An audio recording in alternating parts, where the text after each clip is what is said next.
जय श्रीमन्नारायण। स्मरामि नारायण तत्त्वमव्ययम्। तो पिछले वीडियो में हमने पढ़ा था यामिमां पुष्पितां वाचं प्रवदन्ति विपश्चिताः वेदवादरताः पार्था नान्यदस्तीति वादिनः इत्यादि श्लोकों को हमने पढ़ा, जिससे पता चला कि ये जो यामिमां पुष्पितां वेदवादरताः, वेद में कहे गए जो पुष्पित अच्छी अच्छी वाणियाँ हैं, ठीक है, विद्वान लोग जो अच्छे अच्छे वाणियों को बोलते हैं, समाधौ न बुद्धीयते, वो व्यवसायत्मिका बुद्धि समाधौ न बुद्धीयते, ऐसी जो बुद्धि है, ठीक है, व्यवसायत्मिका जो बुद्धि है, ठीक है, निश्चयात्मिका बुद्धि जिनकी नहीं है, जिनकी बुद्धि निश्चयात्मिका नहीं है, निश्चय नहीं कर सकती है, अलग अलग, देखो जिसका एक लक्ष्य होता है उसका तो एक लक्ष्य होता है, जिसका लक्ष्य ही नहीं होता है उसके अनेक लक्ष्य होते हैं। जो लक्ष्यहीन बाण होता है वो किसी को भी भेदित कर सकता है, लेकिन जो लक्ष्य युक्त बाण होता है वो केवल लक्ष्य को भेदित करता है। जिस प्राणी को ये पता होता है मुझको मोक्ष की प्राप्ति करनी है, वो अपना पूरा जीवन मोक्ष में ही लगाता है। वो जो भी कर्म करता है धर्म युक्त कर्म करता है, जिससे मुझको परम धाम की प्राप्ति हो।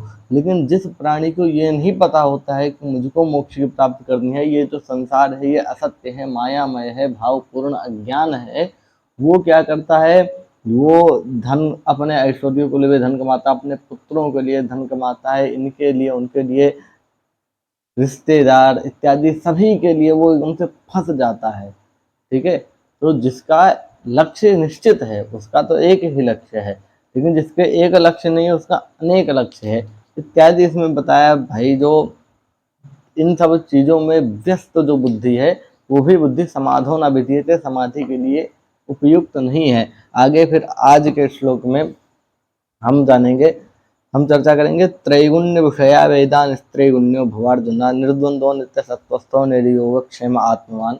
ये गीता के दूसरा अध्याय चल रहा है, ठीक है। इसका पिछला वीडियो पर अगर आपने नहीं देखा है तो देख सकते हैं, क्योंकि अगर पुराने वीडियो को बिना देखे इसको सुनने के लिए आ गए हैं तो मुझको पूर्ण विश्वास है आपको पूरा समझ में नहीं आने वाला है, ठीक है। इसलिए आपको समझना चाहिए। त्रैगुण्य विषया वेदान त्रैगुण्यो भवार्जुना निर्द्वंद्व नित्य सत्वस्थो निर्योग क्षेम आत्मवान। भगवान श्री कृष्ण कहते हैं, भाई महाराज, त्रैगुण्य विषया वेदाः त्रैगुण्य विषयाः, वेद जो हैं ये तीन गुणों को कहते हैं। अब त्रैगुण्य किसे कहते हैं, देखो, त्रिगुणे भवः त्रैगुण्यम, तीन गुण में होने वाला जो चीज उसको त्रैगुण्य कहते हैं। तीन गुण कौन से हैं, बोले सत्व रज तम। सत्व रज तम रूप तीन गुण हैं, और इन तीन गुणों में रहने वाला, ये तीन गुण जिसमें रहते हैं वो त्रैगुण्य है।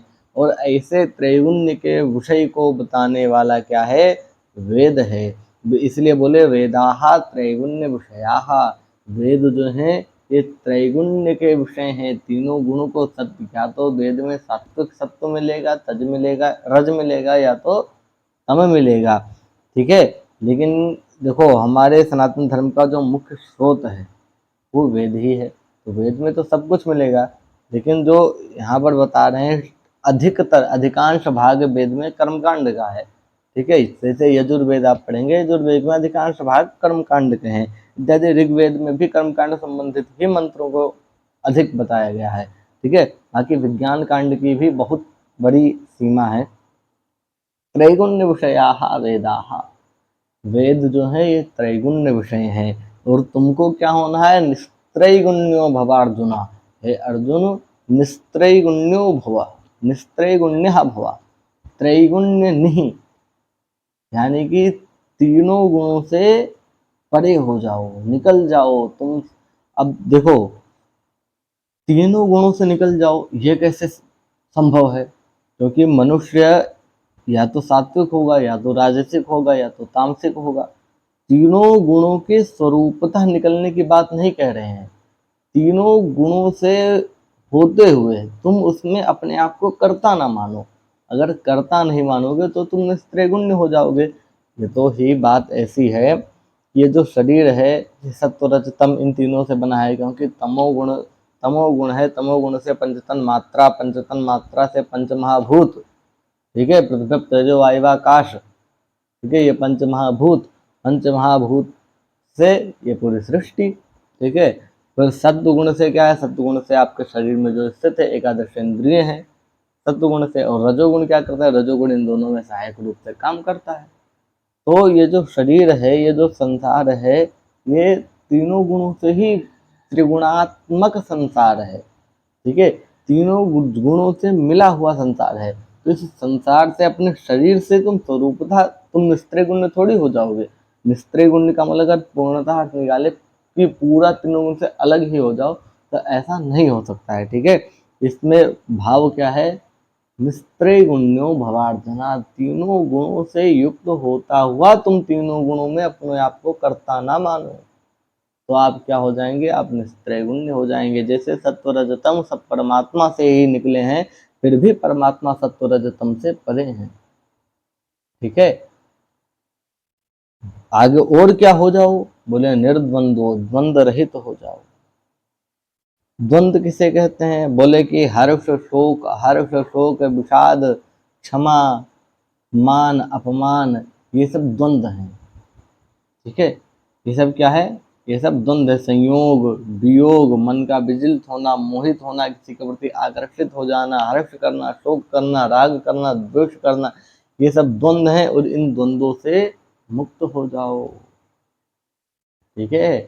कैसे, समः शत्रु च मित्रे च, शत्रु हो चाहे मित्र हो, सम व्यवहार, तथा मान अपमान हो, मान हो अथवा अपमान हो, सम व्यवहार, ठीक है। क्यों, क्योंकि अभी आगे बताएंगे समत्वम योग उच्यते, समता ही योग है, ठीक है। हर समता यानी कि हमेशा सम का व्यवहार लाना, वही योग है। इसलिए निर्द्वंद्व, द्वंद्व रहित हो जाओ। नित्य सत्वस्थो, नित्य सत्वस्थो के मतलब नित्य वस्तु परमात्मा, नित्य सत्व, नित्य ही जो सत्व है, नित्य ही जो सत्य है, ऐसा परब्रह्म परमात्मा, उसमें स्था, उसमें बैठो, उसमें विराजमान हो, नित्य वस्तु परमात्मा में स्थित हो जाओ, ठीक है। पूरे अगर हम ब्रह्मवाद की चर्चा करें, ब्रह्म में सिर्फ केवल एक सत्य है, वो है ब्रह्म, ठीक है, वो परमात्मा, परमात्मा ही सत्य है, परमात्मा के अन्यत्र जो भी है वो सारे के सारे असत्य हैं, ठीक है। वस्तुतः न्याय शास्त्र, वैशेषिक दर्शन इत्यादि हम पढ़ेंगे तो उसमें बताएगा भाई पृथ्वी का परमाणु नित्य है, जल का परमाणु नित्य है, तेज का परमाणु नित्य है, वायु का परमाणु नित्य है, आकाश काल दिक आत्मा मन ये स्वतः ही नित्य है, इत्यादि नव द्रव्य जो बताए, तो द्रव्य भी नित्य होते हैं। कोई स्वरूप, कोई पूरा पूरा नित्य हो जाता है और किसी के कुछ अंश नित्य होते हैं। परंतु जब हम ब्रह्म की बात करेंगे तो ये जो पृथ्वी, तेजो वायु आकाश काल दिक आत्मा मन, ये सब उसी ब्रह्म से उत्पन्न हुए हैं, ठीक है। ऋग्वेद का नासिदीय सूक्त पढ़ेंगे तो भी हमको यही ज्ञान मिलता है, सब उसी ब्रह्म से ही आए हुए हैं, ठीक है। तो नित्य सत्व स्था, नित्य परमात्मा में स्थित होकर के क्या करो, निर्योगक्षेम आत्मवान, निर्योगक्षेम। अब देखो योग किसे, निर्योगक्षेम, निर्योगक्षेम मतलब क्या होता है, अप्राप्त वस्तु की प्राप्ति को योग कहते हैं, और प्राप्त वस्तु की रक्षा का नाम है क्षेम, ठीक है। जो वस्तु आपको प्राप्त नहीं है उसकी प्राप्ति, उसको प्राप्त करने की जो चेष्टा होती है उसको योग कहते हैं, ठीक है। और उस प्राप्त वस्तु का रक्षा करना क्षेम है। तो तुम इनसे भी परे हो जाओ, ना अप्राप्त वस्तु की प्राप्ति की इच्छा रखो, ना प्राप्त वस्तु की रक्षा करो, क्योंकि सब इसी संसार का है, ठीक है। पृथ्वी तो वायु आकाश से बना है, उसी में मिल जाएगा, तुम्हारा कुछ नहीं है। आत्ममान यानी कि आत्मवान हो जाओ, अगर इतना हो जाओगे तो तुम आत्मवान हो जाओगे, आत्मज्ञानी हो जाओगे, ठीक है। आगे फिर कहते हैं यावान अर्थ उदपाने सर्वतः संप्लुतोदके तावान सर्वेषु वेदेषु ब्राह्मण से विजानता। बोले ठीक है भाई, ने क्या है, निस्त्रिय गुण्य हो जाओ, निर्द्वंद्व हो जाओ, नित्य सत्वस्थ हो जाओ, निर्योग क्षेम हो जाओ, इतना कुछ होने के बाद होगा क्या, आखिर इसका फल क्या है, ठीक है। तो इसका फल है ब्रह्म स्वरूप, फल स्वरूप ब्रह्म ज्ञान का प्राप्ति होगी। इससे तुमको क्या होगी, ब्रह्म ज्ञान की प्राप्ति होगी। कैसे, बोले उदाहरण एक देते हैं, यावान अर्थ उत्पाने सर्वतः संप्लुतोदके, सर्वतः संप्लुतोदके, चारों तरफ जब जल से व्याप्त कोई नदी आपको मिल जाती है तो उसमें छोटे छोटे सरोवरों सरोवरों का, तालाबों का क्या महत्व होता है। ठीक है, मान लीजिए आप जल भरने के लिए जा रहे हैं, आपके पास अभी क्या है, एक छोटा सा कुआं है, उस वही कुआं आपके पास जल भरने का एक स्रोत है। ठीक है, यावा उदपाने, उदपान यानी कि छोटा सा कुआं, छोटा सा जल का स्रोत। ठीक है, जहाँ पर जब आपके पास छोटा सा जलाशय है, वहाँ पर सीमित है, आप थोड़ा सा ही जल ले सकते हैं, लेकिन आपको पास में या उसके बगल से ही बहती हुई जब नदी दिखेगी तो वहाँ पर आप उस छोटे जलाशय का त्याग कर देंगे, उस छोटे जलाशय का कोई महत्व नहीं रहेगा। ठीक है, क्योंकि मान लो छोटा जलाशय है, उसमें कपड़ा धुले तो पीने लायक नहीं बचा। ठीक है, नहा लिए तो ना पीने लायक बचा, ना कपड़ा धोने लायक बचा, तो इत्यादि उसमें बहुत सीमित हो जाती है। छोटे बड़े, एक बड़ी सी नदी अथवा समुद्र होने से, नदी आपके पास नदी होने से छोटे जलाशयों का जिस तरह कोई महत्व नहीं होता है, उसी तरह तावान सर्वेषु वेदेषु ब्राह्मण से विजानतः। ठीक है, उसी तरह जब ब्रह्म तत्व को वेद व्यक्ति जान लेता है, ब्राह्मण से भी जानता, उस ब्रह्म को जब जान जाता है तो उस समय सर्वेषु वेदेषु, कुछ सभी वेदों का भी उसी तरह, उस छोटे जलाशय की तरह ही इसकी सीमा रहती है। ठीक है, जैसे बड़ी सी नदी के प्राप्त होने पर छोटे जलाशयों की कोई इज्जत नहीं होती, मतलब कोई उसका महत्व नहीं रह जाता है, इसी तरह ब्रह्म को जानने के बाद सभी वेदों का कोई भी महत्व नहीं रह जाता। ठीक है, वेद में भी उतना ही प्रयोजन है जितना उस छोटे से जलाशय से प्रयोजन है मनुष्य का। ठीक है, आगे फिर गीता का एक महत्वपूर्ण, अति महत्वपूर्ण श्लोक आता है जिसको आप लोगों ने भी सुना होगा, 47वां श्लोक है दूसरे अध्याय का, कर्मण्येवाधिकारस्ते माँ फलेषु कदाचन माँ कर्म फल हेतुर्भूर्मा ते संगोस्तु कर्मणि। कर्मण्येवाधिकारस्ते माँ फलेषु कदाचन माँ कर्म फल हेतुर्भूर माते संगोस्तु कर्मणि। बोले कर्मणि एव अधिकाराः, अधिकारः ते अधिकारः कर्मणि एव, तुम लोगों का अधिकार केवल कर्म में ही है। फलेषु कदाचन, माँ फलेषु कदाचन, फल में कभी भी नहीं, कदाचन कभी भी तुम्हारा अधिकार नहीं है, केवल कर्म में ही अधिकार है। कर्मणि एव अधिकारः, कर्म में ही अधिकार है। फलेषु कदाचन, फल में कभी भी माँ नहीं। ठीक है, माँ कर्म फल हेतुर्भूर माते संगोस्तु कर्मणि, इसीलिए तुम क्या करो, कर्मों के फल का हेतु मत भो। ठीक है, कर्म फल हेतुर माँ भू, कर्म के फल का हेतु मत बनो। ठीक है, तुम कोई कर्म करोगे तो उसका फल मिलेगा। ठीक है, कोई भी संसार में कर्म हो रहा है तो उस कर्म का फल मिल रहा है। अब यहाँ पर एक व्यक्ति हेतु होता है जो इस कर्म को करता है, कर्म अपने आप तो हो नहीं जाएगा, कर्म को करने वाला एक कोई पुरुष होगा, एक कोई मनुष्य होगा, और मनुष्य ही होगा, जीव नहीं होगा, मनुष्य ही होगा, क्योंकि सभी को कर्म करने का अधिकार नहीं है, केवल मनुष्य को ही कर्म करने का अधिकार है। इसीलिए कर्म हुआ तो फल मिलेगा, उसमें मनुष्य क्या बन जाता है, वो बेचारा हेतु बन जाता है, कारण बन जाता है। उस मनुष्य रूपी कारण से, उस मनुष्य रूपी हेतु के द्वारा कर्म होता है, और कर्म करने वाले उस मनुष्य को फल मिल जाता है। या वो अच्छा कर्म होगा तो स्वर्ग, और बुरा कर्म होगा तो नरक। यही इसी दोनों में वो फंस जाता है, और इसी दोनों के चक्कर में उस संसार रूपी जाल से निकल नहीं पाता। नहीं निकलोगे तो क्या होगा, मोक्ष की प्राप्ति नहीं होगी। इसीलिए माँ कर्म फल हेतुर्भूर, कर्म के फल का हेतु मत बनो। माते संगोस्प कर्मणि, संग मतलब होता है आसक्ति। ठीक है, और कर्म में तो कोई आसक्ति भी मत दिखाओ, ना ही तुम कर्म के फल का हेतु बनो, और ना ही कर्म में तुम्हारी कोई आसक्ति होनी चाहिए, तुम उन आसक्तियों से परे हो जाओ। ठीक है, जब समस्या आती है हमारे पास, मनुष्य कर्मशील है। ठीक है, मनुष्य कर्म करेगा, वह कर्म या तो पुण्य होगा या तो पाप होगा। पुण्य करेगा स्वर्ग जाएगा, पाप करेगा नरक जाएगा। स्वर्ग नरक किसी के चक्कर में वो फंसा रह जाएगा, कभी उसकी मुक्ति हो ही नहीं पाएगी। उसकी आत्मा इधर इस शरीर से उस शरीर, उस शरीर से उस शरीर, उस शरीर से उस शरीर, ऐसे ही होता रहेगा। ठीक है, उसी के समाधान हेतु बता रहे हैं। ठीक है, तुम कर्म करो, फल की चिंता मत करो। ठीक है, फल की चिंता नहीं करोगे तो क्या करोगे, तुम कर्म मुक्त हो जाओगे और फल तो तुमको मिलेगा ही। कर्म फल का हेतु मत बनो। कर्म का फल तो तुमको मिलेगा, लेकिन जब तुम हेतु बन जाओगे, बोलोगे ये कर्म मैंने किया, अहम भाव जब तुम में आ जाएगा, जब तुम्हारे अंदर हेतुत्व भाव आएगा, तब तुम क्या करोगे, तब तुम उसी में फल जाओगे। जब तुम्हारे अंदर हेतु भाव समाप्त हो जाएगा, कर्म का फल मिलेगा, लेकिन हेतु भाव के समाप्त होने से वो कर्म बंधन नहीं बनेगा। ठीक है, और तुम संग में भी मत रहो। आगे फिर इसी श्लोकों के क्रम में आपको अच्छे से पता चलेगा। ठीक है, कि कैसे मनुष्य कर्म करता हुआ कर्म के बंधन से मुक्त हो जाता है।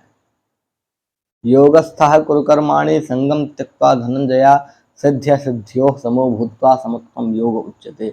ये रहा श्लोक। ठीक है, भगवान कहते हैं योगस्थः कुरु कर्माणि, योगे स्थितः योगस्थः, योग में स्थित हो करके कर्माणि कुरु, सभी कर्मों को करो। ठीक है, कर्मों को करो, लेकिन आसक्ति युक्त होकर के कर्मों को मत करो। ठीक है, मोहवशात कर्मों को मत करो। कैसे कर्म को करो, योगस्थः कुरु कर्माणि, योग में स्थित होकर के कर्म करो।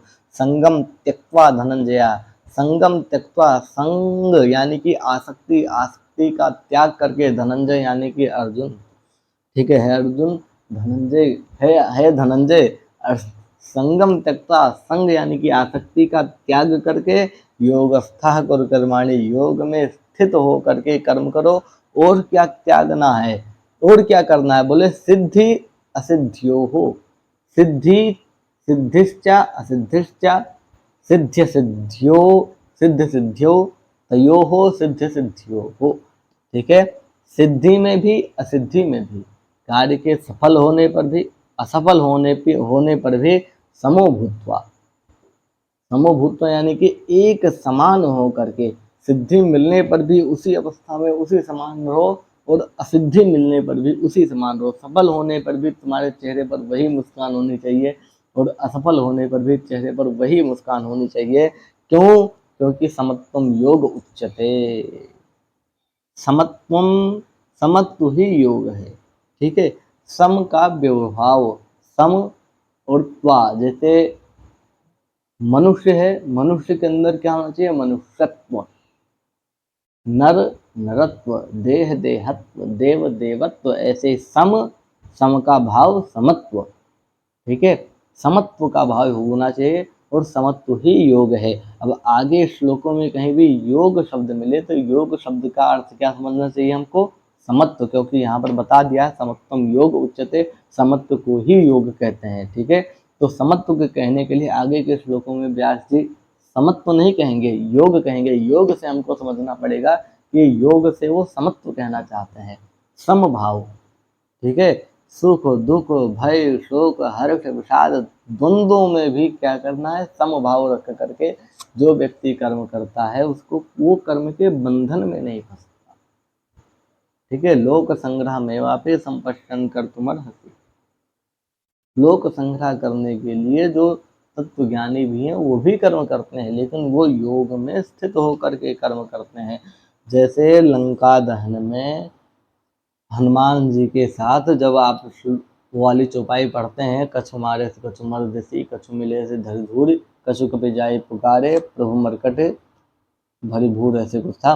ठीक है, तो कछु मारे से कछु मर्दसी, कुछ को मारे कुछ मर गए, कितने थे। ठीक है, तो वाल्मीकि जी यहाँ पर बताते हैं, महाराज 80,000 किंकर एक साथ आए थे। हनुमान, रावण ने 80,000 किंकरों को एक साथ भेजा था हनुमान जी से लड़ने के लिए। ठीक है, उसके बाद क्या हुआ, उससे 80,000 किंकरों को मारे, उसी में ये कछु मारे से कछु मर्दसी लिखे तुलसीदास जी। उसके बाद क्या हुआ, उसके बाद आए 5 सेनापति आए, और जब सेनापति आएगा तो सेना लेकर आएगा। 5 सेनापति आए यानी कि 5 सेना लेकर आए होंगे। सप्त मंत्री सुतान भी, 7 मंत्री के लड़कों को मारे, 7 मंत्री के लड़के आए होंगे तो वो भी सेना लेकर आए होंगे, अक्षय कुमार जी आए उनको भी सेना लेकर आए होंगे, इंद्रजीत भी सेना लेकर आए।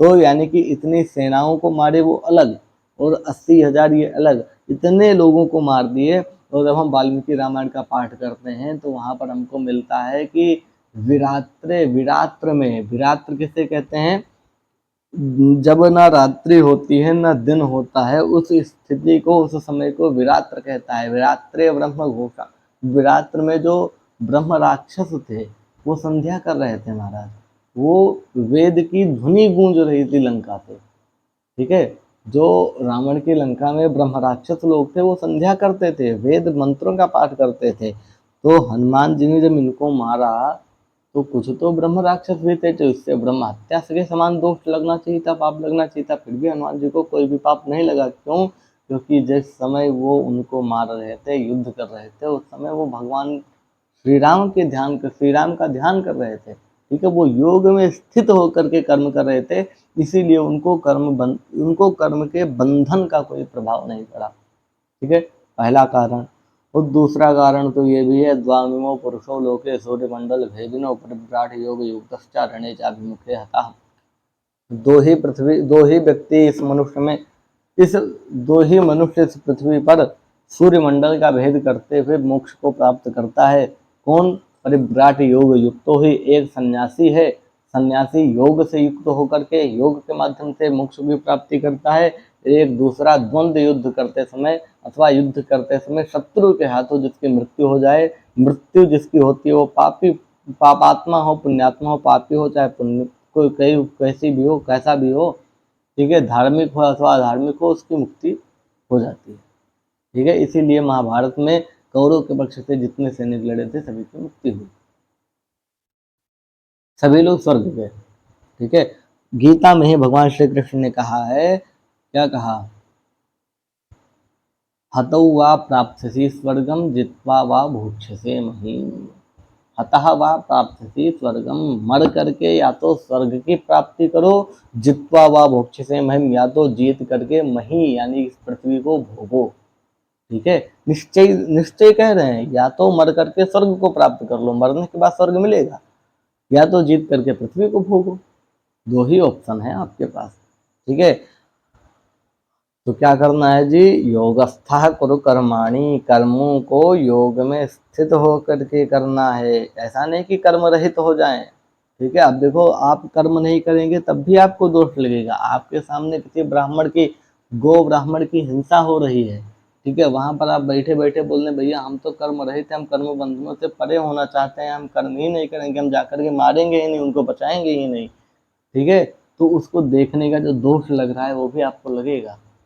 ठीक है, इसलिए योग में स्थित कर्म करना है, लेकिन योग में स्थित रह करके कर्म करना है, ताकि उन कर्म के बंधनों में ना फंसे।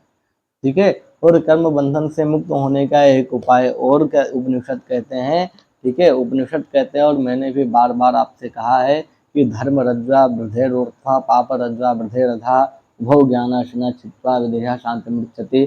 धर्म की रस्सी पकड़कर चढ़ोगे तो ऊपर उठोगे, और ब्रह्म पाप की रस्सी पकड़कर चढ़ोगे तो नीचे जाओगे। लेकिन इन धर्म अधर्म, पाप और पुण्य रूपी दोनों रस्सियों को ज्ञान रूपी खंजर से यदि काट दो तो फिर अनंत शांति के, तो विदेहा शांति मृच्छति, वो देह रहित होकर के अनंत शांति को प्राप्त करेगा। ठीक है, तो ज्ञान ही सर्वोत्कृष्ट कारण है। ज्ञान अधिक से अधिक, क्षेत्रज्ञ से स्वर्ग ज्ञाना, जितना ही तुम क्षेत्रज्ञ श्वेश्वर यानी कि परमात्मा के बारे में जितना जानोगे उतना ही तुम अंदर से शुद्ध होते जाओगे। ठीक है, आगे फिर भगवान कहते हैं, दूरेण ह्यवरम कर्मा बुद्धि योगा धनंजया बुद्धौ शरणमन्विच्छा कृपणा फल हेतवः। कहते हैं कि दूरेण ह्यवरम कर्मा बुद्धि योगात् धनंजय। धनंजय क्या है? संबोधन है। बुद्धौ शरणमन्विच्छ कृपणाः फल हेतवः। बोले इस समत्व रूप बुद्धि योग से सकाम कर्म अत्यंत ही निम्न श्रेणी का है। ठीक है, बोले कि बुद्धि योगात, बुद्धि योग, योग मतलब समत्व होता है। ठीक है, और बुद्धि के साथ योग का पाठ होने से समबुद्धि, ऐसा अर्थ निकलेगा। समता रूप जिनकी बुद्धि है, ठीक है, सम देखने वाली जो बुद्धि है, जिनकी बुद्धि समत्व में लग चुकी है, ठीक है, जिनकी बुद्धि हमेशा सम रहती है। कैसे सम रहती है? योगस्था करो कर्माणी है, जिनकी बुद्धि योग में स्थित होकर के कर्म करती है, सिद्धि और असिद्धि में सम रहती है, ठीक है, ऐसी बुद्धि जिनके पास है उनके लिए तो कर्म यानी कि सकाम कर्म दूरेण ह्यवरम, दूरेण ही अवरम, दूर से ही निंदित है, ठीक है, दूर से ही निम्न श्रेणी का है। उनके लिए जो सकाम कर्म है, जो जिनकी बुद्धि समत्व को देखती है, उनके लिए जो सकाम कर्म है वो निम्न श्रेणी का कर्म है, ठीक है, उनको निष्काम कर्म करना चाहिए। अब यहाँ पर समस्या एक बहुत बड़ी उठती है महाराज, अगर हम सकाम कर्म नहीं करेंगे तो हमको फिर जीने के लिए भाई खाना पड़ता है, धन की धर्म के लिए धन की आवश्यकता पड़ती है। इन सब चीज़ों की, इन सब वस्तुओं की प्राप्ति कैसे होगी? तो इसका मतलब ये हुआ महाराज, देखो कर्म दो होते हैं, सकाम और निष्काम, ठीक है। अब आप मृत्यु की कामना से यदि जहर पीते हैं तो आपको मृत्यु की प्राप्ति होगी, लेकिन आप निष्काम भाव से जहर पी लेते हैं तो क्या आप नहीं मरेंगे? भाई सकाम भाव से जहर पीने पर भी मरोगे और निष्काम भाव से भी जहर पीने पर मरोगे। अगर कोई गलती से अमृत पी ले तो क्या वो अमर ही नहीं होगा? अमर होगा। इसका मतलब ये है, अगर आप कर्म करेंगे कर्म का फल निश्चित ही मिलेगा, ठीक है, लेकिन जब आपके अंदर ये भावना होगी, ये सोच विद्यमान होगी कि हम सकाम कर्म करें, हम संकल्प लेकर के बोलेंगे भाई हमको ये चाहिए, ठीक है, दैहिक दैविक भौतिक त्रिविध क्षमनार्थम धर्म अर्थ काम मोक्ष चतुर्विध पुरुषार्थ संसिद्धि द्वारा, ये सब बोलेंगे। मम कायिक वाचिक मानसिक ज्ञात अज्ञात सकल दोष परिहारार्थम इत्यादि जो बोलेंगे, ठीक है, सकाम कर्म सकाम भाव से जब संकल्प लेंगे, ठीक है, तो वो संकल्प निम्न श्रेणी का है। किनके लिए निम्न श्रेणी का है? जिनकी बुद्धि समत्व है, जो योगी जन है, जो योगस्था कुरु कर्माणी है, जो योग में स्थित होकर के कर्म करते हैं, उनके लिए सकाम कर्म निंदित है, ठीक है। तो छोटा सा कर्म है, छोटी सोच वाले व्यक्ति ऐसा करते हैं, ठीक है। जैसे हमारे यहाँ पर तो आपने सुना ही है, वसुधैव कुटुम्बकम, पूरी वसुधा ये कुटुम्बक है। अयम निजः परो वेति, ये मेरा है, ठीक है, परौ इति ये दूसरा है। अयम निजः ये मेरा है, परौ इति ये दूसरा है, ठीक है। गणना लघु चेतसाम, ऐसी गणना लघु चेतसाम जिनकी बुद्धि छोटी है वो करते हैं। उदार चरिता नाम, तो उदार चरित्र वालों का के लिए तो वसुधैव कुटुम्बकम, पूरी पृथ्वी अपनी है भाई, कहीं भी जाओ पूरी पृथ्वी अपनी है। वसुधा एवं कुटुम्बकम, पृथ्वी ही कुटुम्बक है, पृथ्वी ही भाई बहन है, ठीक है। तो दूरेण ह्यवरम, है धनंजय, बुद्धि योगा जिनके पास समत्व बुद्धि है उनके लिए सकाम कर्म दूर से ही निंदित है, ठीक है। बुद्धौ शरणमन्विच्छा कृपणा फल हेतवा, ठीक है, इसलिए तुम क्या करो, तुम समबुद्धि में ही रक्षा का उपाय ढूंढो, ठीक है। बुद्धौ शरण, बुद्धौ, अब बुद्धौ यहाँ पर महात्मा बुद्ध नहीं है महाराज, ठीक है, वैसे महात्मा बुद्ध भी भगवान है, महात्मा बुद्धि की बात नहीं हो रही है। बुद्धि जैसे हरि के सप्तमी में हरो बनता है, ऐसे बुद्धि की सप्तमी में बुद्धो बनता है। बुद्धो मतलब बुद्धि में, बुद्धि के शरणम अन्विच्छा, बुद्धि के शरण में जाओ। क्यों? क्योंकि फल हेतवः कृपणाः, जो फल की चिंता करते हैं, जो फल को चाहते हैं, वो कृपणाः होते हैं, कृपण होते हैं, कंजूस होते हैं हमारा। कृपण मतलब कंजूस, ठीक है, यानी कि बुद्धि योग का आश्रय ग्रहण करके, क्योंकि फल के हेतु बनाने वाले अत्यंत दीन होते हैं, ठीक है। फल हेतवः, जो तुमको, जो कर्म तुमको फल का हेतु बनाते हैं, ठीक है, जो कर्म, अब कौन सा कर्म फल का हेतु बनाएंगे? सकाम कर्म। जब तुम सकाम कर्म करोगे तो वो जो कर्म है वो जाएगा और बोलेगा भाई मेरा जो फल है वो उस व्यक्ति का है, तो तुम उसके हेतु बन जाओगे। और जो निष्काम भाव का कर्म है वो कर्म जाएगा और बोलेगा भाई मैं कर्म हूँ, मेरा फल जो है वो दे दो। किसको? अब किसको मिलेगा? वो भी तुम्ही को मिलेगा, ठीक है। योगे त्रिमाम शृणु, इस योग को तुम सुनो, सुनो महाराज सुनो, ठीक है। कृपणा फल हेतवः, जो कर्म तुमको फल के हेतु बनाते हैं वो कर्म बहुत कृपणाहा होते हैं, बहुत दीन होते हैं, बहुत कंजूस होते हैं, ठीक है। निष्काम भाव से कर्म करोगे तो सब कुछ मिलेगा। बाकी आप लोगों ने बहुत सी कहानियां सुनी होगी कि हम मांगेंगे तो अपनी औकात से मांगेंगे, परमात्मा देगा तो अपनी औकात से देगा, ठीक है। आदि आपने सुना ही है, समझदार आदमी है। आगे फिर सुनिए कि बुद्धि युक्तो जहातिहा उभय सुकृत दुष्कृते तस्माद् योगाय युज्यस्व योगः कर्मसु कौशलम। आहा, कितने अच्छे अच्छे श्लोक आते जा रहे हैं, योग के बारे में बता रहे हैं महाराज। बुद्धि युक्तो जहातिहा उभे सुकृत दुष्कृते। सुकृत मतलब होता है अच्छा कर्म और दुष्कृत मतलब होता है बुरा कर्म, ठीक है। जब तुम बुद्धि युक्त हो जाओगे, बुद्धि से युक्त हो जाओगे, ठीक है। बुद्धि से युक्त किस बुद्धि की चर्चा हो रही है? समत्व बुद्धि की चर्चा हो रही है, सम बुद्धि की चर्चा।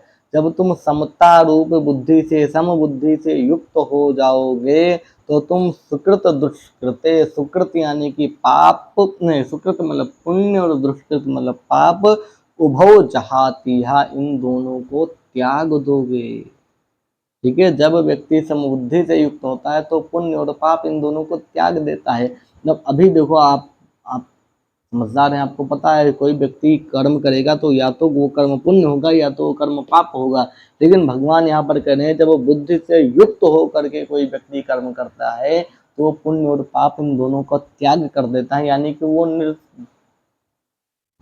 निष्कर्म हो जाता है, निष्कर्म हो जाता है, कर्म रहित हो जाता है, ठीक है।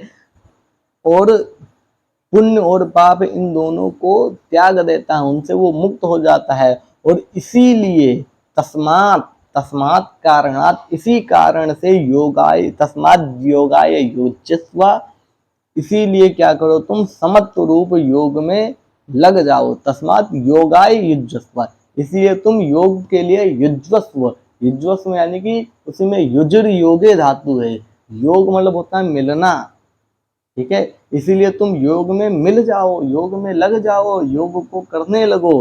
क्यों? क्योंकि योग कर्मसु कौशलम, योग कर्मों को, कर्मसु यानी कर्मों में, कौशलम यानी कुशलता को प्रदान करता है, ठीक है।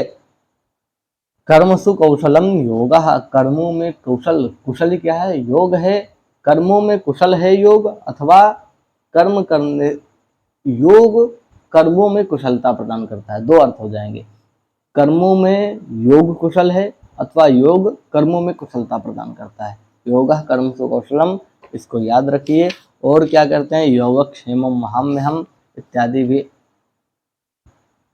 आपने सुना ही होगा। योगक्षेमम महाम्यहम् LIC जो है, LIC जीवन बीमा, ठीक है, उसका ध्येय वाक्य है। LIC जब लिखा रहता है बड़े बड़े अक्षर ऊपर से, ऐसे जब आप पढ़ेंगे उसमें लिखा होगा योगक्षेमम महाम्यहम्, वो भी इसी गीता का श्लोक है, ठीक है। आगे के अध्यायों में आपको देखने को मिलेगा, ठीक है। क्या करना है महाराज? बुद्धि युक्त, बुद्धि से युक्त हो जाना है। बुद्धि युक्त से युक्त क्यों होना है? बुद्धि से युक्त होकर, कैसी बुद्धि से? सम बुद्धि से युक्त हो जाना है, हमेशा सम व्यवहार ही रखना है। समझो महाराज इस बात को, हमेशा सम व्यवहार ही रखना है। सम व्यवहार रखने से क्या होगा?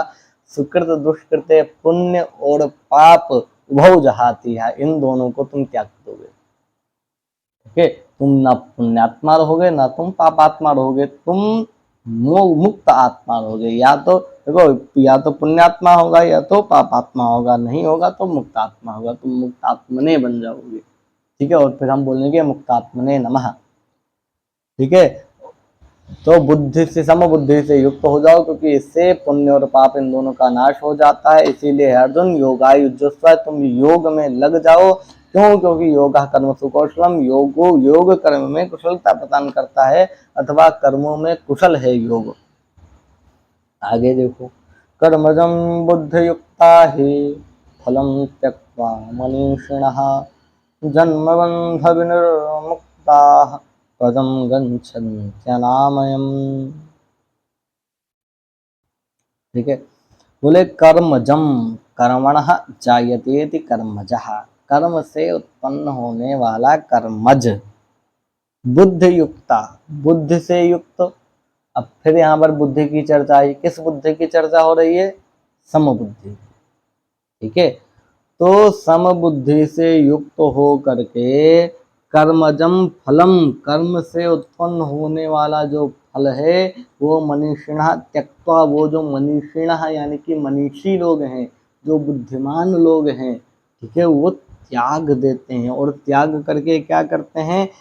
जन्म बंध विनिर्मुक्ता, जन्म के बंधन से मुक्त हो करके अनाम पदम गच्छन्ति अनामयम, अनामयम पदम गच्छन्ति, उस अनामय पद को प्राप्त करता है। ठीक है, अनामय यानी कि निर्विकार पद को प्राप्त करता है। क्या चाहिए अब बताइए? ठीक है, कर्मजम बुद्धि युक्ता ही फलम त्यक्त्वा मनीषिणः, मनीषिणः कर्मजम फलम त्यक्त्वा, मनीषी लोग, बुद्धिमान लोग कर्म से युक्त जो फल है उसका त्याग कर देते हैं। किस कर्म से युक्त? सकाम कर्म से युक्त जो फल है उस फल का त्याग कर देते हैं। कैसे त्याग करते हैं? क्योंकि बुद्ध युक्ता, सम बुद्धि से युक्त होकर के। आप जो कर्म करते हैं वो कर्म का फल आपको ही मिलेगा, लेकिन बुद्धि के ऊपर निर्भर करता है। आपकी बुद्धि यदि सकाम है तो उस कर्म के बंधन में फंसेंगे, आपकी बुद्धि यदि निष्काम है तो वही कर्म वही होगा लेकिन बंधन नहीं होगा। ठीक है, कर्म वही होगा लेकिन बंधन नहीं होगा। इसीलिए बुद्धि युक्ता सकाम, बुद्धि युक्ता सम बुद्धि से युक्त होकर के जो विद्वान लोग हैं, जो मनीषी लोग हैं, वो कर्मणा, कर्म से उत्पन्न फलों का त्याग करके जन्म बंध विनिर्मुक्ता, जन्म रूपी बंधन से, जन्म मृत्यु रूपी बंधन से मुक्त हो करके अनामय अर्थात निर्विकार उस परब्रह्म परमात्मा, अव्यय परमात्मा के पद को प्राप्त करता है। ठीक है, आगे फिर हम पढ़ेंगे यदा ते मोह कलिलम बुद्धिर्व्यतितरिष्यति तदा गन्तास्य निर्वेदम श्रोतव्यस्य श्रुतस्य च इत्यादि चर्चाएं होंगी कल। तब तक के लिए नमस्कार। नमः संस्कृताय। जय श्रीमन्नारायण।